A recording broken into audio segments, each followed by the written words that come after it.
Okay, here we have a second problem. We're going to use implicit differentiation. We're given this expression here, and we want to find the derivative using implicit differentiation. And normally when you have a function given explicitly, that is solved for y, you only need the x value. But in a lot of these problems, you'll need the x and the y value. So the first part here is to find the derivative using, of course, implicit differentiation.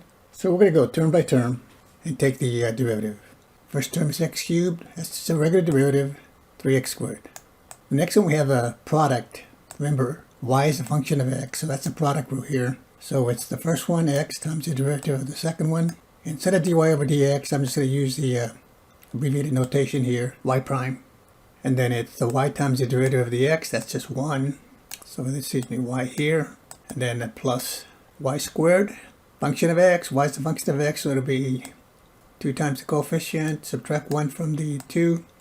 And then using the chain rule here, we have to take the derivative of y. That gives me another y prime here. Then on the right side, derivative of a constant 4 is 0. And derivative of minus x is a minus 1.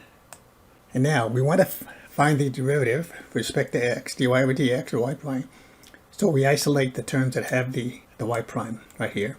Everything else goes over to the other side. So 3x squared goes over, that's a minus 3, becomes a minus 3x squared. The y goes over, change the sign, it's minus y, and we get a minus y, minus 1.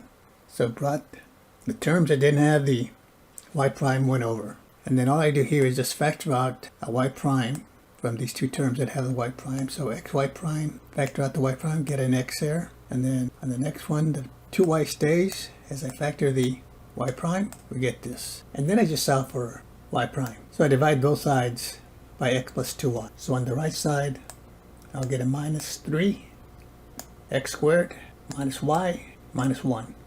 And then divide both sides by x plus 2y. So this gives me an x plus 2y. And that is part 1. We're to find derivative of y with respect to x. And I'm using the notation y prime for that. So here's your answer for part 1. And then the next part is this. We want to find the derivative at 0, 2. So I'm just going to say y prime is equal to, so now I just plug into this formula right here. Where I have an x, I put a 0. So in the numerator, a 0 there, minus 3x squared, that becomes 0. And then the y becomes a 2 there, so this will be a minus 2, minus 1. And the denominator, again, where I have an x, I put a 0. Where I have a y, I put a 2, so 2 times 2, that's 4. So combine terms here, negative 2 minus 1 is minus 3. And I get a negative 3 over 4. So the derivative of y with respect to x at the point 0, 2. Let me illustrate this here. So what I actually have here is that derivative with respect to x, that'll be y prime evaluated at 0, 2 equals to negative 3 over 4. And that gives you the second part. So first we found the derivative, implicit differentiation, and then we found the derivative at 0, 2. Now the second part is pretty much the same type of problem, except for the third part I'm talking about, they don't give you the whole point. So here they say evaluate the derivative at x equal to 1. This one say evaluate the derivative at 0, 2. So they give me the first coordinate, I need the second coordinate. So let's just go back to the expression that we were given, where you have an x, put a 1. So 1 to the third is 1. 1 times x, or 1 times y I should say, is y. And then the next one is y squared. And then put a 1 over here, that's 4 minus 1, that's 3. So we get an equation, a quadratic equation in y. So let's have y squared plus y. Bring the 3 over, becomes a minus 3, and a 1 is a minus 2, equals to 0. And then we just factor this.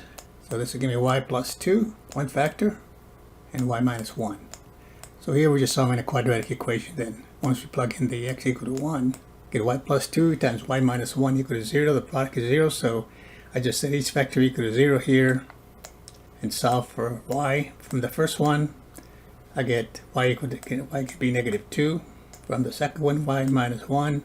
That's going to be 0 when y is 1. So there we have the two values. So then it's just a matter of evaluating. So this will be y prime evaluated. So for when x equal to 1, we got two values for y. So at 1, y can be negative 2. and y next to 1, y can also be 1. So we evaluate the derivative at 1 point, which would be 1, 1. So let's put it in there. A 1 for the x, and 1 for the y. So that's 1 squared is 1, times minus 3 is minus 3, and then a minus 1, that's minus 4, and the minus 1, that's minus 5. In the denominator, put a 1 where the x is, so 1 where the y is, we get 1 plus 2, that's 3. So the derivative at the point 1, 1 is negative 5 thirds. And then we want to do it with the other point. When x is equal to 1, y can also be a negative 2. So we plug it in there. So put a 1 where the x is. 1 squared is 1 times a negative 3 is a negative 3. Then put a negative 2, that's a minus, a negative 2 is a plus 2. And then it's minus 1. In the denominator, 1 for the x is will give me a 1. A negative 2 for the y is will give me a negative 4. So this will come out to minus 3, and 2 is a minus 1, and a minus 1 is a minus 2. And then 1, subtract 1 and negative 4 is a negative 3. Cancel the negatives there, we get 2 thirds. So the derivative evaluated at the point 1, 1 is negative 5 thirds, and the derivative of this expression evaluated at 1, negative 2 is a positive 2 thirds. Thanks for watching, we'll see you next time.